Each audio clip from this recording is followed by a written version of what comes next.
Hello and welcome back to the Life Beyond Limits podcast. This week I'm joined by Gundega. 10 years ago, she moved countries and left her high-paid job for a whole new world with no secure job, no place to live, little cash, no language, and a mum to take care of.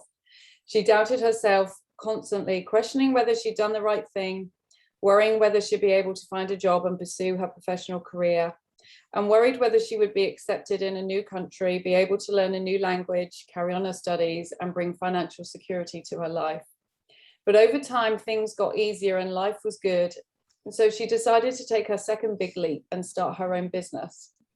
Once again, she started doubting herself, questioning her worth and whether she was qualified enough, capable enough, smart enough, all of these enough things that we always get in our head, but refusing to let fear get in her way. Gundega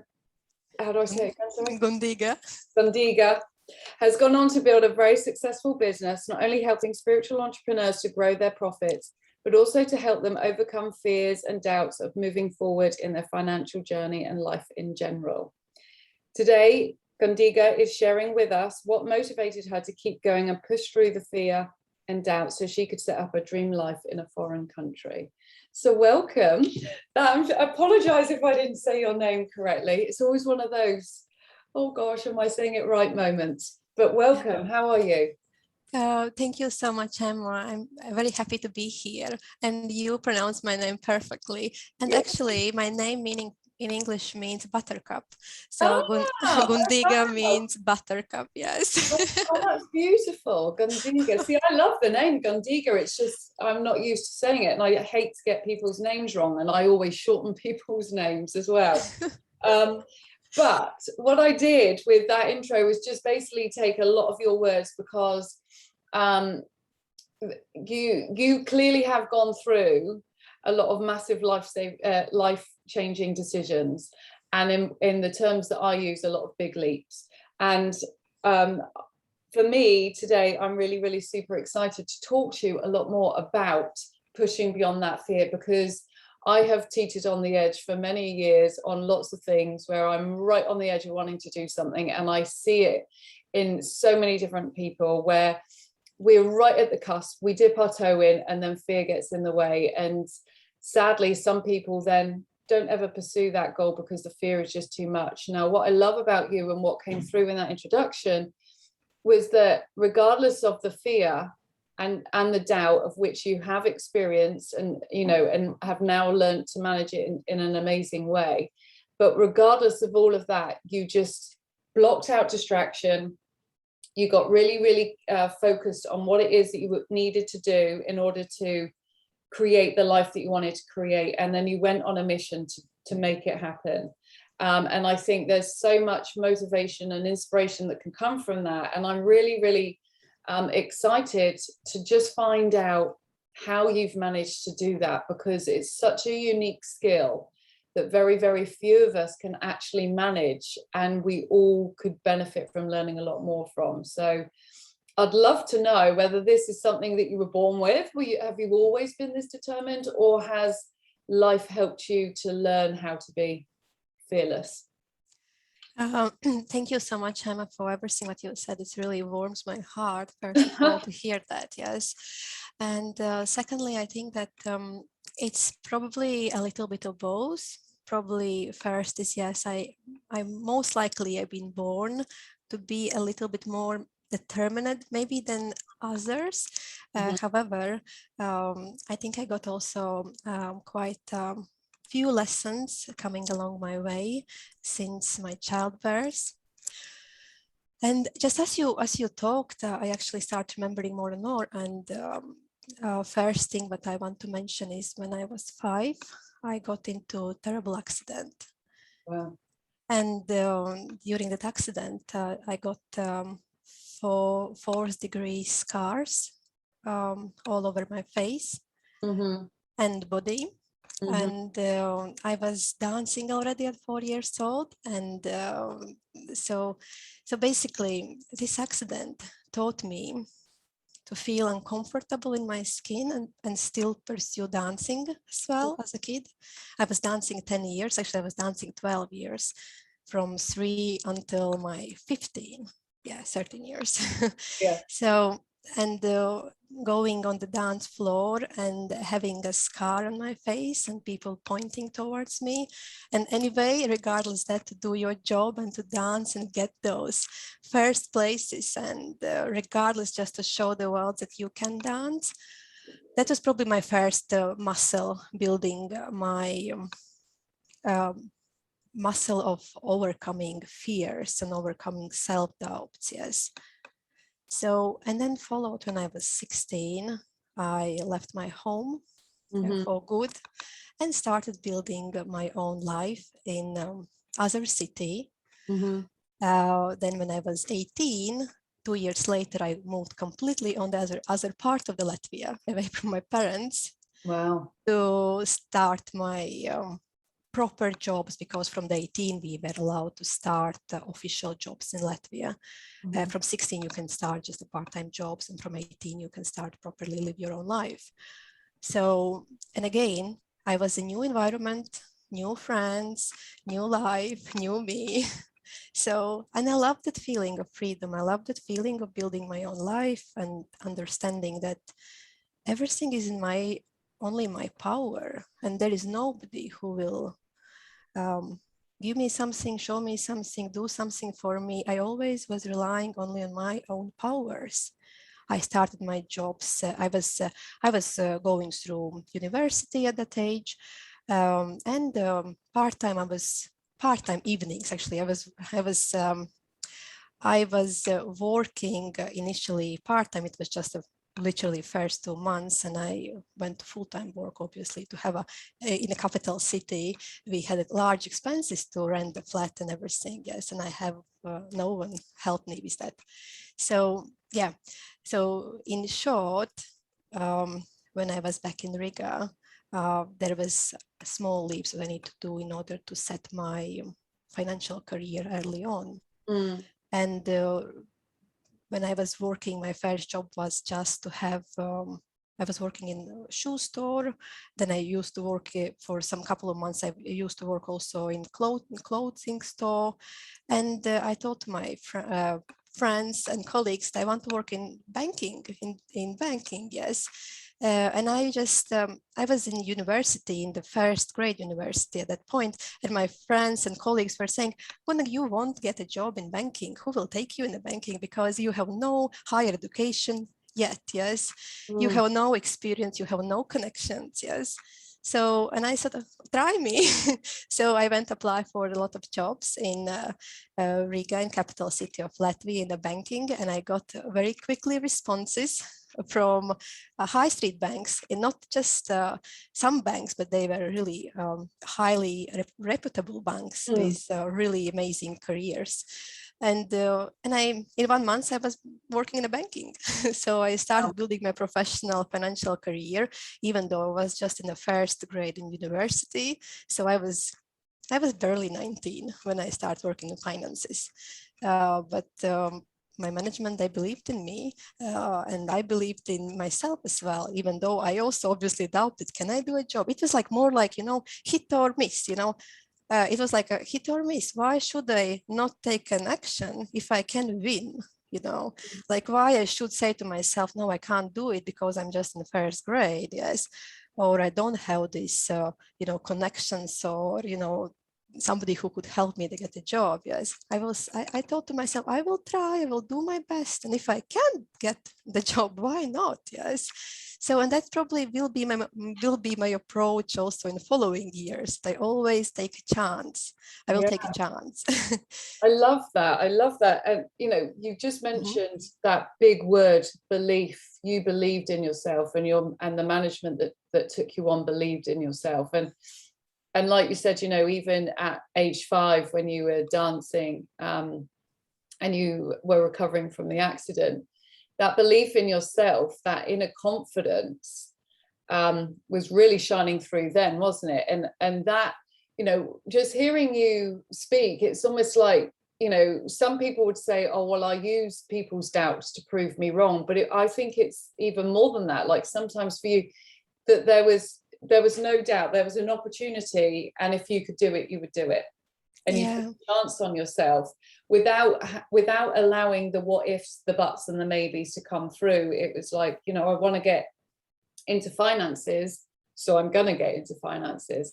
And they're really powerful choices to make, and a really lovely position to be in, because quite often people will go, I want to get into finances, and they hear everyone talking about it, and then they'll be, oh, okay, yeah, maybe I'm not qualified, or maybe no, people won't take a chance on me, and half-heartedly try, or try with a different energy. Whereas it was almost, I imagine, people took a chance on you because you oozed confidence that made them believe that they could take a chance on you.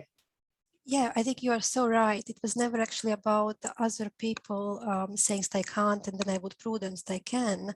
But it always was, I had a big passion for certain things in my life, a big picture of fate in front of me. I had a very good connection to my future, what I want to do. And once I see that picture in my head, there is nothing can stop really me going and achieving it. And even when comes some like self-doubts, or for example, okay, you are not qualified enough, or you are not good enough who you are to work in a bank. Why you? Yes, I'm taking my chance. Why I should decide for others? Yes. I was there for interviews. I was shining through happiness just because I'm there, because they invited me for interview. Yes. And I was the youngest, you know, ever, I think, employee in the bank for years there, because, you know, I was so happy just being there. And I think that happiness and that enthusiasm and optimism was exactly what they needed for the clients as well. Yes, because I was really appreciating my job. Yes. And I was 4 years in the row the best customer service officer among how many thousands of people works in the banks in Latvia. Yes. But I always had this title year after year. I was 4 years best investment product seller in Latvia banking as well. So why those titles are coming? Because I was really enjoying. I never do something I don't enjoy. Yes, but I really enjoyed that. Yeah, it's something else. But yeah. Which again, you know, is so important. And I can guarantee probably 80%, if not higher, of the people that are listening to this right now have hated their job at some point, but have been too scared to do something about it. And so, you know, and we get in that cycle and we're like, oh, it's not that bad, or, you know, it pays the bills, I've got a mortgage to pay, I'd love to do this, but I can't. And we will just go around in those sort of cycles of talking. But, you know, your example of when you love and enjoy something and you appreciate it and you chase it and you go for it, it just brings a whole other energy to it. And you ooze that. You know, I can see that in you now, and I can imagine the people that you work with could. You touched on the fact that you, once it was in your head as a visualization, it was pretty much done.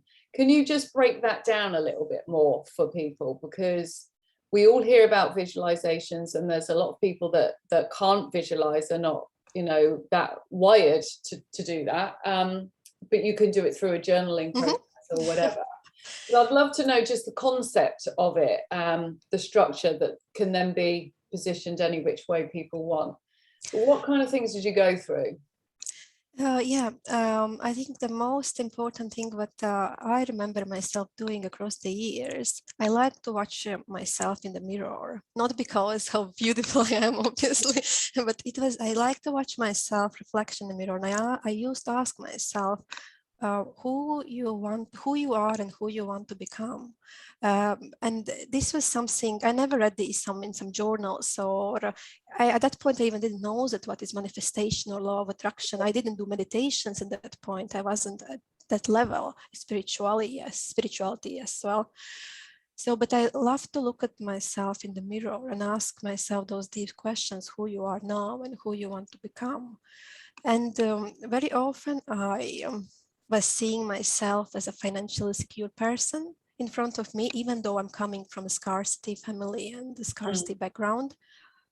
But when I saw that reflection, and even more, if I had the music, good music next to me at that point, somehow I felt that I can actually become the person I want, financially secure. And, you know, I could imagine clearly what kind of clothes I have on myself, how I go, how I present myself to others. Yes, is who I speak.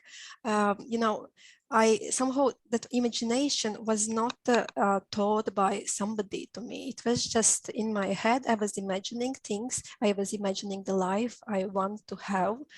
Everything, who are the people around me, what are the things I'm touching, yes, what kind of food I'm eating, yes, and all those kind of things. And I used to do it maybe once a week when I was young, when I was 18, 19 years old. I was once a week. It was enough for me to connect to that future. Now when I look back, and when I'm maybe more spiritual person today, yes, and when I look back and I can realize, yes, what I was doing, I was manifesting. I was actually, now today I'm an energy healer as well. Yes, I'm an energy healer, and I know that if you connect to your future ideal version of yourself and you can embody that energy, yes, that's when magic happens. So, but 10 years ago, 15 years ago, I had no idea about these things. I was naturally doing those things without actually acknowledging. I was just connecting with my energetics because I was feeling so good, seeing myself where I can be. And my task was now to do the action. So once I connected, I was thinking, okay, what are the technical, practical things I can do? Okay, apply for the jobs in the banks. Okay, move countries. Okay, start your business. Yes. So this is my just a kind of, when you connect emotionally with something you want, then physically, in physical reality, you need to do action to actually to accomplish it. Yes. It's not that difficult if you realize the power of imagination. Is you don't really need to be a skilled to imagine. You can imagine, and you can journal. Somebody just journaling, writing down things what they like. Yes. You know, in the details, what kind of husband you want, what kind of life you want. Yes. But it doesn't matter if you're journal, or you just imagine, or you dance and imagine. So what matters is that what people I think often forget is that action part. That once you stop doing it, you need to come up with action. Okay, what you are going to do it now to get that husband you want, yes, or what you will do to get, you know, all the kind of things you want in your life. 100%. And you hit the nail on the head there. Is like, too often we can daydream, or you know, with manifestations and stuff, and we think, well, I've thought it and it's not landed in my lap, therefore it just doesn't work. And it's like, well, no, you've actually got to take the action. But the action doesn't feel as scary when you're so super clear on what it is that you want to achieve. But a lot of people focus on the how part. How did you not focus on the how part, or break it down to the point that it wasn't paralyzing in any way, it was manageable? In particular, you know, making that choice to leave Latvia, to take your mum out of the country and away from the relationship, and to risk it all, really, because you had, you know, your friends there, you had a high-powered, high-paid job, you didn't speak the language, which is very, very daunting, you know, to do all of that, knowing that eventually you weren't turning your back on your career. Your heart and your soul was in finances. But I know when you first moved over to the UK, that's not what you did. And so I'd love to just unravel that part, while mixing in sort of how you managed to keep focusing on what you needed to do without getting caught up in the how all of the time, if that makes sense. Yeah. First, I had a really, really big desire to help. That came naturally out of my heart, just to help my mom. So that was all I could see, that I need to help. And secondly, I knew that by, if I can say, sacrificing something in my life and letting go of my past, I knew deeply inside me that life will give me something better. I had a faith in it, yes. So next thing what happened was that I realized that I don't need to see the full road and full how I will achieve everything I want. I realized that I need to know the very first steps what I will do. So when I was, so from the decision to actually moving countries, it was 3 months. So it was the decision. So I completed my bachelor's degree in Latvia. I protected my diploma thesis, and the next day I was on the plane. I haven't gone again. I haven't gone on my prom. Yeah, I didn't go on prom. Yeah. So, but yeah, next day I was on the plane, and I remember that I didn't know how I will find a job, how I will do without my language. I was not even thinking about those things, but what I was focusing on those days before my flight, it was how great my life will be there, how amazing my mom will feel, how I will manage to make my future there. I was not even going buzzed about things that, you know, how to say, don't jump before it happens. Yes, I was not really getting an anxiety yet at that point, even though I know that the majority of people would probably freak out. And, you know, and I didn't really know. It was just really closest people who knew I'm moving, because I knew if I will tell more people, they will say, are you crazy to move countries with no language? Are you crazy? And I was not even going there. I told just my family members and just my closest friends, who obviously accepted my decision and wished me good luck. Yes. So yes, I quit my job and I got on a flight to so actually my flight was to Birmingham initially, but a day before flight, I changed it to London. So what I bought tickets from Birmingham to London. So, so we had a flight into Birmingham, and my English was so poor that I could not really understand what the train inspector who was going around there were explaining me about where is my train, where I need to exchange tickets. So it was so poor that I barely could understand. Yes, but I somehow managed to understand, and I got into London, yes, with my mom. And I had in last minute, I had agreement with one person I knew who would give me a temporary living place for, it was a week or two. Yes. So, and I had £500 in my pocket, knowing that for me and my mom, it would be enough for 2 weeks maximum anyway. Yes. So for London, yes. So in day second, I was going every single shop. I was going with my CV. I got printed my CVs with myself, yes, and I was trying to get a job. And obviously nobody was giving me a job because I didn't got national insurance number, yes, which I didn't accounted for when I moved for, yes. So, which was fine. I went, I did insurance number. I needed still to wait. And obviously in the moment when I didn't have this national insurance number, and it was really difficult to get a job. And even if I was going to agencies, it was really difficult for me to understand what they're actually saying to me. So it was tough. It was first week, first actually 10 days. I didn't get a job, and it was tough. And if I tell you honestly that I didn't get anxious and I didn't got my tears somewhere left in London, I would definitely lie. I was excited, but I was also anxious. And on day 10, I actually was tearful, and I was sitting in the park, and I was thinking, oh, you know, that's it, you know, I won't make it, yes. And then I said myself, you know, I brushed my tears off, and I said to me, how can I tell to my mom that I can't make it, you know? And then I was thinking, no way. I gotta be able to do something here. So what I did, I went back to agency who were trying to talk to me. So, and I was saying yes to a lot of things. Yes, even I didn't really understood, but I said yes, and I got a job as a housekeeper. I was the most happiest person, Emma, after working in a banking in Latvia for 7 years. I was the most happiest person to get a job as a housekeeper in London. So I told my mom I got a job, everything is amazing, yes. So we are staying, and so yes,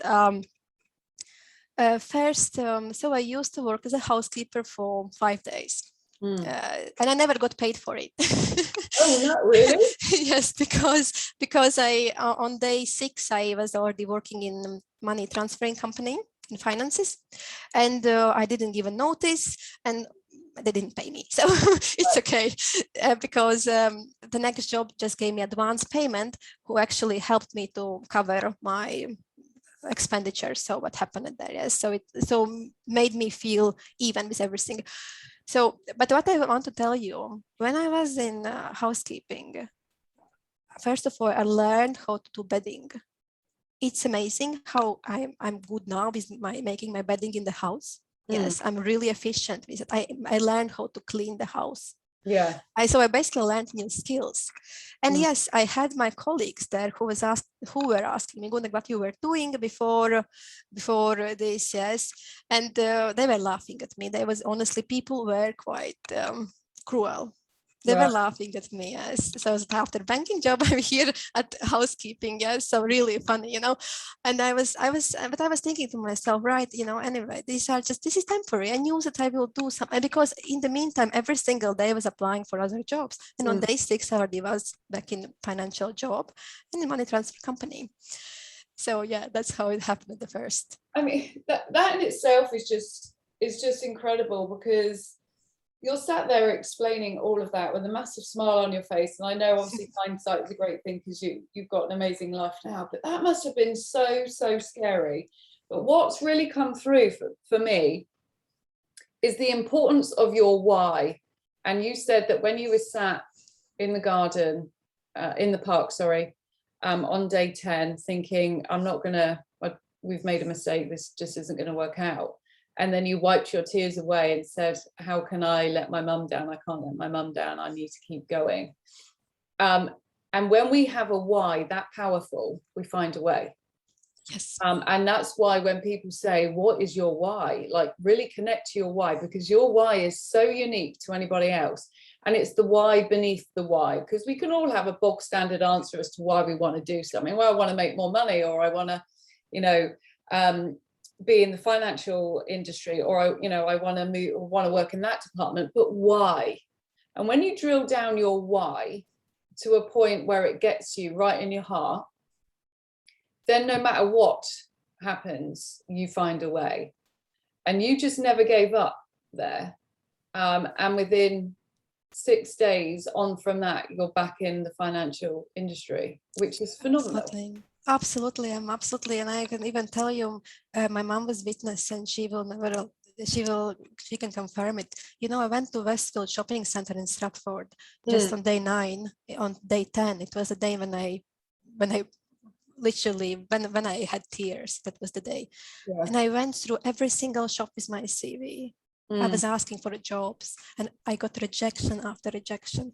It was I will not lie, one day I got some 250 rejections.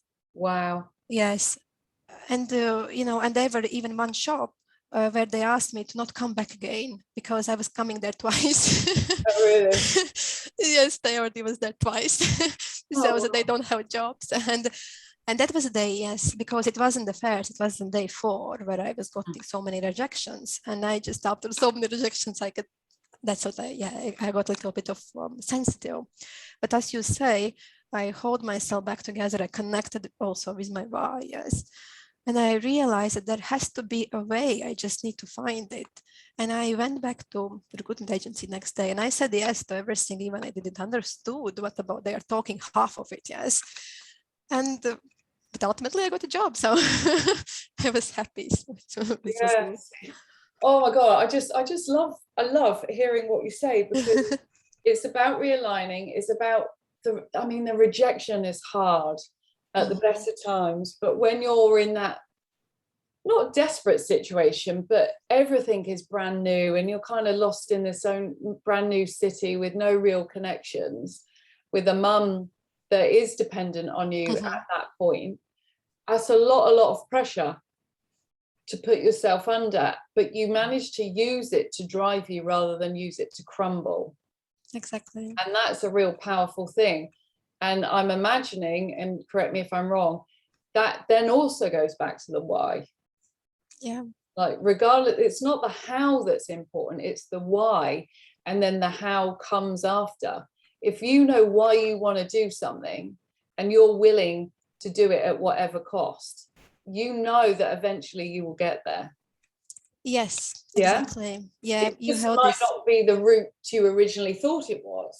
Yeah, Yeah. yeah, With those people laughing at you and mocking you when you were housekeeping, and then like a few days later you're back doing what you love in the banking industry. yeah. You know, while they're probably still housekeeping right now. Do you know Yeah, what I mean? exactly. And that's Yeah, the difference, is that your drive, your why got you out of that. They're mocking you. Often when people mock, it's a reflection of what's going on inside of them. They probably would love to get in the banking industry, but have just never given themselves the opportunity. It's not that they can't, they've just not given themselves the opportunity. Whereas you were willing to do what it took to get going, and then yeah. it paid off. And that I just love. I just love, absolutely love. So moving in back into the financial industry, still not being able to speak English fully. Mm-hmm. Just talk me through how you managed to navigate through that, because you're in a familiar environment, but not in a familiar environment. And so comparisons can kind of come in then, I'm imagining. Yeah, so I was really, really lucky because my first financial job was where the manager was Latvian. Oh, wow. So she was actually Latvian herself. And the company where I was working for, money transfer company, they were, I need to utilize my Latvian, English, and Russian skills. So I also speak Russian.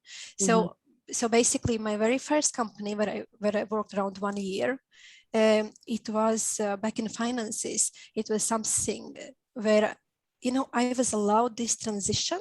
I got my English client calls, but they were maybe 1 out of 5.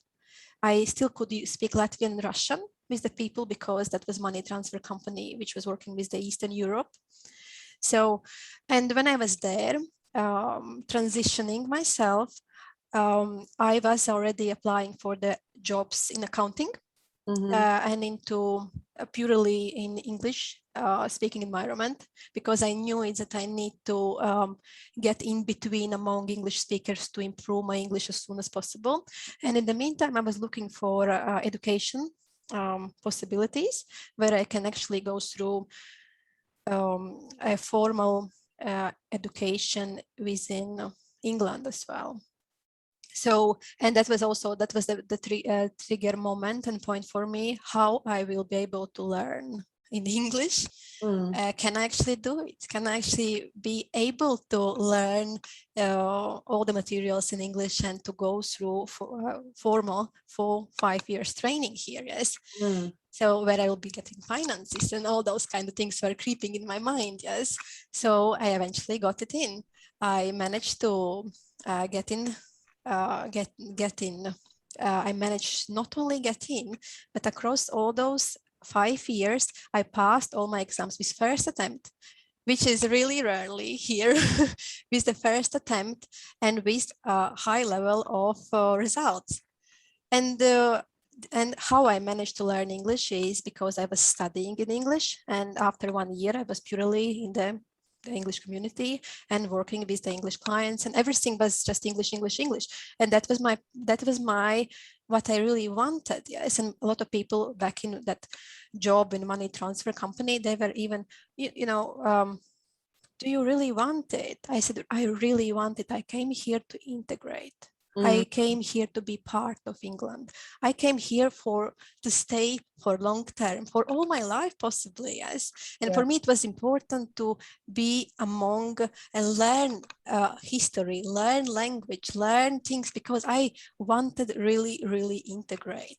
So, and I was so pleased and blessed when after 1 year, since from the day I moved, I was already properly in between English English, not just English speaking people, but between English people, yes. Wow. And my second manager was amazing.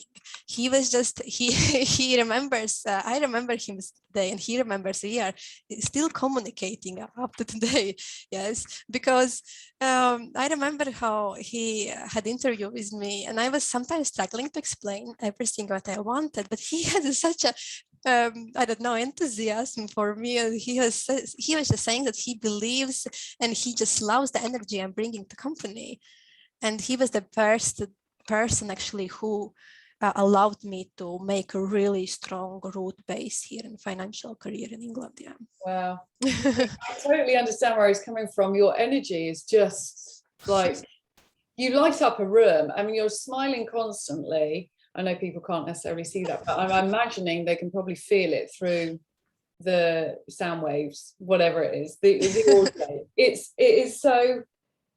is contagious. It just shows how contagious your energy full stop is, positive and negative. But people look at you and they don't doubt you. And again, your why, because you desperately wanted to integrate with the country, came through and carried you through. And again, what I love is that you purposefully put yourself in an uncomfortable position, surrounded by English people and applying for English only jobs, meaning you had no backup, no way to or excuse to not do it. You were like, I need to do it, and the best way I can do it is to make myself accountable to do it. Therefore, I'm going to actively seek English only positions, because I've got no choice then but to do it. And I love that, because we can procrastinate and make excuses till the cows come home. But when you're accountable for something, there's a shift, regardless of whatever anyone is doing. If you're accountable, we don't like letting people down. And so you made yourself accountable and put yourself in an uncomfortable position, knowing that it would force you to grow, which is where growth and confidence really come from. And again, it really highlights how proximity is power. Like, the more you integrate with other people of power or of English speaking language or whatever it may be, how it brings you up. Like, we absorb whatever goes on, and it just shows that if you surround yourself with the right people, then you will naturally be guided, and you will naturally expand and naturally grow. It's just beautiful hearing what you're saying. And you know, it seems to come very easy to you, but you have said that there have been wobbles of, am I good enough? Can I actually do this? Can I even really get to speak English and fully integrate? Now, I know that we've touched on really connecting to the why, and that has been a massive driver, but were there any other techniques or strategies that you were really pulling on at that point that perhaps other people can take and use for themselves? So when I was just about to join a globally recognized accounting community, ACCA, which is really great for accountants, it's really powerful and highly reputable accounting education. When I was listening and I was asking myself, can I actually do it? Can I go through this for 5 years? And can I pass all these exams? Yes. I remember I was looking at a teacher in front of me. He was speaking so fluently English. I couldn't even understood half what he was saying. Yes. And I went to that English teacher. He was teacher there, English speaking, but he was teaching accounting. Yes. After the lesson, I went to him and I told him, look, I'm not native English speaker, and I still struggle with the English, because it was just the second year when I was here in England. Yes. And he looked at me and he said, Gundega, would you believe that if I would say that 10 years ago, I wasn't fluent English speaker? Wow. And you know what? And in that moment, I realized if he can do it, I also can.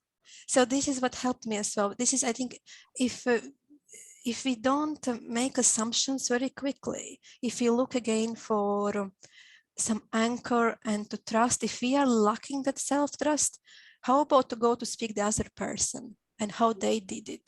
How about to get this trust and remove the self-doubt if you just listen around that other people also did amazing things, yes? So if somebody can, then why you can't? Everyone can, yes? So this helped me massively when I can see the real examples when other people who they admire, but they also started somewhere. And it was amazing. I never failed any exam because I was studying hard. Yes, it took harder maybe for me. Maybe I needed to read the books 3 times, not 1 time. Yes, Yeah. but still I didn't fail. I absorbed all the information and I really loved. Again, I really loved what I do. My mom, she was witnessing me across all my exams, and I was saying, "Mom, don't bother me. I'm studying. Yes, I'm studying. Yes," and I was always saying with such an enthusiasm because I was really happy studying. Yes, because I was really keen and interested because I want to help businesses. That's what, again, my goal. I wanted to help the businesses. That was what I do for a living. That was my already profession, yes. And I was eager to understand every single budgeting detail, every single financial accounting principle. People will be saying, a lot of people were saying even now, when I was learning accounting, it was the most terrible, most boring education or something. For me, it was the most interesting to know all those niggle principles, yes, because today I can apply in my job, yes. So yeah, I think again, this is connecting to your passion, because if your passion is bigger than your self-doubt, there is no reason. It's like a scales. If what you are measuring and what you are putting your attention more to your self-doubt or your passion. I was focusing on the passion all the time. And yes, I had a self-doubt. I'm not good enough. I will not be able to learn English. I will not be accepted by English people. I had one moment this doubt, but what I did instead, I went even more in between English people. And each time when I met people who were openly smiling to me, my first landlords where I rented studio flat in London, they were British. Such a beautiful people. We are still, after 9 years, we are having communication. We are still in contact, even though I'm in the other part of the country now. Yeah. But we are still having relationships because they remember me and I remember them. And they were the most beautiful souls. I just could be blessed. I couldn't be even more blessed to have such a beautiful people around me. Yes. So yeah, I think it's just getting confirmation and to following your faith. Yes, if you are thinking that you are not good enough, then why you are thinking it and proving to yourself that you are actually good enough. I love that. And I love that you went up and spoke to that guy and he said, you know, obviously he couldn't speak English until 10 years ago. And you were then, well, if he can do it, so can I. And that in itself is, if you can see it around you, it means it's available for you. If they can do it, then you can do it. But the difference is then learning how to get from where you are to where you want to be in the best possible way. And often this is where people slip up and think, I have to do it on my own. You know, I need to save money and time, blah, blah, blah. And whereas you were like, right, if he can do it, I can do it. And I need to learn from him as to what he did, because it will help me get there quicker. And it's being open to learning from other people. And, you know, we're in a really privileged position at the moment, in that there is so much support out there for people if they want it. And, you know, there's a lot of people that can guide and support you in ways that your immediate support network can't. And you've just highlighted how proximity is power. And if you're surrounding yourself with people who are where you want to be, you up your game. Your attitude, your mindset, everything totally shifts. You show up as a better version of yourself already. You're already upgrading yourself because you're trying to, I suppose, in some ways, keep up with them. But it's in a positive way, not a comparison negative way. And so it is so important. And, you know, everything you're saying there is that you are actively searching for ways to be accountable or for ways to learn and absorb. Another thing that you said, where I just love, is that instead of reading the book once, you read it 3 times because you knew that you needed to. And it's that going that extra mile. But it didn't feel like work for you because you had the passion thrown into it and you were loving what you're doing. And you know, these are all massive things for people. Like, find something that doesn't feel like work, that you would do for free if you could, even though you wouldn't do it for free necessarily, because then it doesn't feel like hard work. I know, like when we were going through lockdown, and there were periods of time when I wasn't working as much as I normally do, and I could feel my energy dropping in that, because my work lifts me, it fills my soul, it fuels me, it makes me a better wife and mummy. It is just a part of me, and I love learning. Like you say, I absolutely love learning because I'm so interested in it. And it's not a chore. It's like, oh my God, this is a real privilege to be able to learn this amazing stuff, because this is going to help me and other people. Exactly. But it's just creating that mind and finding whatever that is. And if you don't know what it is yet, just start exploring what used to light you up when you were younger, or what you would do for free if you had the choice, and allow your imagination, like you say, just start right at the start. Allow yourself to daydream of your ideal life. If you had the opportunity to create, and if that feels too big, what would an ideal day look like for you? Mm-hmm. And play that over and over in your mind, just getting used to who you would be in this ideal day, how you would think, how you would feel, what you would be wearing, what would you see, what would you hear. All of those amazing things just allows your imagination to reignite, doesn't it? Yes, And for you exactly. then to start to get out of your own head of scarcity or lack or whatever it may be, even for 5-10 minutes, because that's 5-10 minutes that you haven't given yourself before. And if you can escape for 5-10 minutes, that in itself, your well-being, your motivation, your energy is absolutely amazing and game-changing. And just daydream. Go somewhere where it feels really nice and calm, somewhere where you love being, where you just feel relaxed, and just sit there and allow your mind to wander. And that will then reignite stuff, won't it? Exactly. And it's so needed. And, people are saying, okay, I don't have those 10 minutes. Really? You don't have 10 minutes. Yes. Those 10 minutes are life-changing. Those 10 minutes put your energy at peace and at expansion as well, because it's so important. As an energy healer, I'm saying this now as well. It's so important that you really take care of your energy. Really take care of your energy, and take those 10 minutes per day and do a proper self-care. Appreciate things that you have in your life. For example, for money abundance, everyone wants to have a money abundance in the life. However, when it comes from the energy perspective, the ground fundamental rule is to appreciate what we already have in your lives. And if we don't appreciate, and we are always like in this, like a hamster wheel chasing something, and there is no wonder that money abundance is not coming, because we need to sit back those 10 minutes to think about our lives, to think about future, and also to be able to appreciate little things, not necessarily money related, what happens in our lives. Yeah. So that's really, really important. I even learned teaching now my sons. I have 2 boys at home. They are just 2 and 3-year-old, and I'm so trying to teach them appreciate things. I speak a lot about appreciation, and with them they say, "Mommy, I appreciate you," and I can say, "I appreciate you, Jackson. I appreciate you, Maxwell. We appreciate Daddy." Maxwell. Yeah, Maxwell. Yeah. Great name.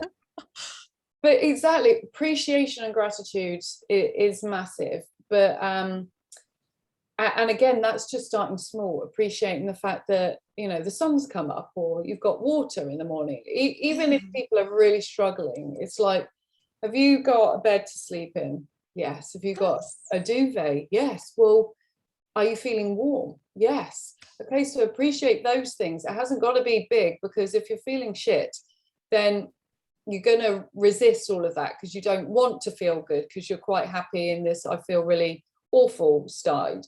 And so you almost stamp your feet and go, I'm not playing in this game, I'm not playing in it. But if you then start to look at the little things, I just want to share an example of this whole escapism for 5-10 minutes and the power that it has. when I met my husband, we obviously wanted to start a family. And our fertility journey, it lasted 10 years. We made the heartbreaking decision 18 months ago that we just can't keep doing it anymore after 2 back-to-back miscarriages and stuff. But when we first were trying to fall with our Maxwell, you get in a cycle, right? Want to fall pregnant? Oh, it's not happened. Right, we'll try again. And then, but as the month passes and stuff passes, you start focusing on the fact that you're not wanting to fall pregnant. Of course, you are wanting to fall pregnant, but you're focusing on the fact that you haven't fallen pregnant. And so everything is like, oh, I've not fallen pregnant. I feel crap. I haven't fallen pregnant. What's wrong with me? Blah, blah, blah. I'm investing everything because I'm not falling pregnant. And everything that you're doing is about not falling pregnant because you haven't fallen pregnant. And so your focus has shifted from falling pregnant to not falling pregnant. And we tried everything. We didn't go down the IVF route, but we tried. My husband had issues with his sperm, and so he went on an absolute detox for 6 weeks and documented it and shared it with other men because he had 100% abnormal sperm. He cut out various things, which is another whole different topic, but within 6 weeks he went from 100% abnormal to 93% abnormal. Well, the average is 96, so he went from totally written off to actually he's above average now, all from all of these changes that he was taking. But again, we were still sort of losing ourselves. And then we made this decision. And so every day for 10 minutes, quite often when we were in the kitchen, making dinner together, we would talk as if we had a child. Or if we were in the car, we would speak as if our child was in the back. And it sounded crazy. But for those 10 minutes, we believed that we had a child. And we started to see what that would look like in our lives, and we allowed ourselves to feel that energy, and we would laugh at ourselves because we'd be like, oh my god, this is just so ridiculous, but it was bringing us back together, and it was making us smile and shifting us from this whole awful cycle that we were in. And and he sometimes, Jono, would then like pretend to tell our little one off if they've been a bit naughty, or like say, well, kiss mummy, we're off to bed, or whatever. We just role played. And no word of a lie, within 4 weeks of doing that, I fell pregnant with my now son. Amazing. And people will go, oh, well, that's just coincidence. I don't believe in coincidences. We let go of this whole cycle of not being pregnant, and everything centered around the fact that we hadn't fallen pregnant yet. And we just allowed ourselves to just believe for 10 minutes every day that we had a baby and that it was possible. And I get goosebumps now, and I can feel that. I guess I get goosebumps, and I'm so happy about you, honestly. And it's amazing that you managed to do those, that you had belief to believe for those 10 minutes. I think it's incredible. And I also don't believe in just nothing happens with no reason. So I think it made a huge impact. And in manifestation, it's really important that you don't feel attachment. And so when you were doing this energetic work and you were imagining and feeling that baby is with you, you were disconnecting this attachment, which is so essential, because people are so attached to their goals that they just, if they don't detach themselves, then unfortunately things don't happen. Because we try and manipulate things, don't we? But it just shows, all of throughout this whole conversation that you've had, you've brought in the fact that you've had fun, that you've trusted in it, that you've allowed yourself to imagine it, that you've had faith, but you've just enjoyed the process, no matter whether it was housekeeping, being surrounded by people speaking a language you knew nothing about. You still enjoyed and you absorbed, and you just allowed yourself to do that. And and then with that example of us just in those 10 minutes, because 10 minutes in energy work is actually limitless. It might feel like, oh, it's only 10 minutes for you, but you don't know what kind of boost that does for your whole everything. Amazing. And that's why when people say, oh, I haven't got time, No one's asking you to do something for an hour every day to start off with. Guarantee once you've started, you'll happily do an hour because you know how much you'll benefit from it. But the reality is you don't need to start off with. If you can just do like just even a couple of minutes in the shower of a morning, because you know, everyone showers and people say, I haven't got time. What else? You can't scroll on a phone when you're in the shower. So it's just you in the shower. Just allow your mind to just daydream. Absolutely. You know, one of the things what I suggest to my clients who wants to grow their finances and to have financial expansion is to put their favorite music on. Just choose a track you like, 4 minutes, and just dance it out. And dance it out with closed eyes and connecting to your future version of you. So close your eyes and imagine the life you really want. You want yacht, you want live in luxury, you want high paying clients, you want anything you want. Just imagine it around you, that if you already have it all, and dance and celebrate it. And that's a major way how you can magnetize your energy as well, and just in 4 minutes. Yes, so and this is a practice what my clients love, and I personally love it as well. Oh, me too. Yeah. I think music is so powerful, so powerful. Yeah. Without a doubt, and it can shift you, and it can take you from where you are right now into so many different memories or possibilities or opportunities.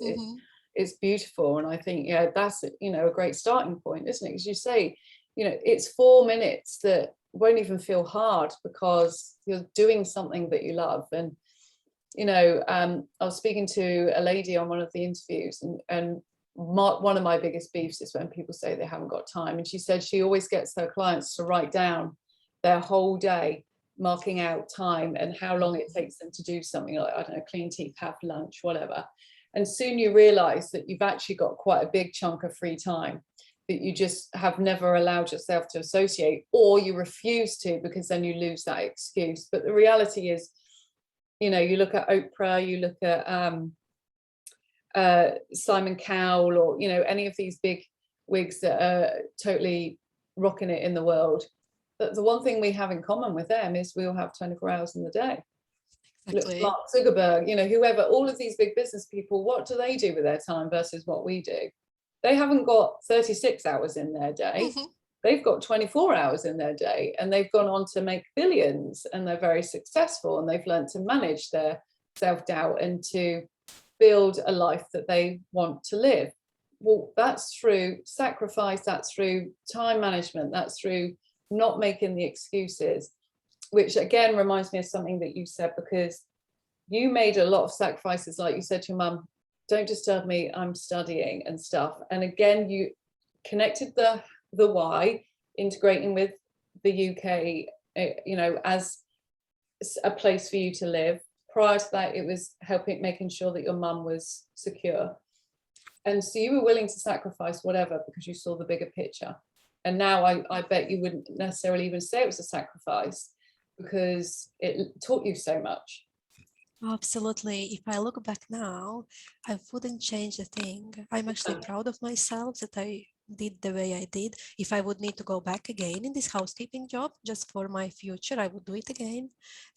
Because, I am happy where I'm now. I gained financial security, what I was after, I gained. So now I have another challenges, another phase in my life. But I definitely wouldn't call any more sacrifice. I think that was the best. I think when we do something for our heart, for our family, for something that we really, really love and appreciate in our lives, there are never sacrifices. Yes, there is always just and I think in terms of the time management and everything, it's so important to focus, to have this focus on things that truly matters to you, because we can sit for hours and doubt ourselves, or we can actually face the doubt and do things, because I firmly believe that doubt will shade away as we do action. As we action things, doubt will go away. We just need to take this first step and to focus on a really big picture, what we want from life, why we do it, why.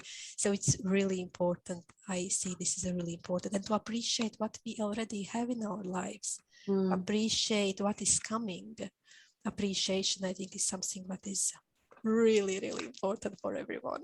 I love it. I love it. Do you know what? I could talk to you for hours.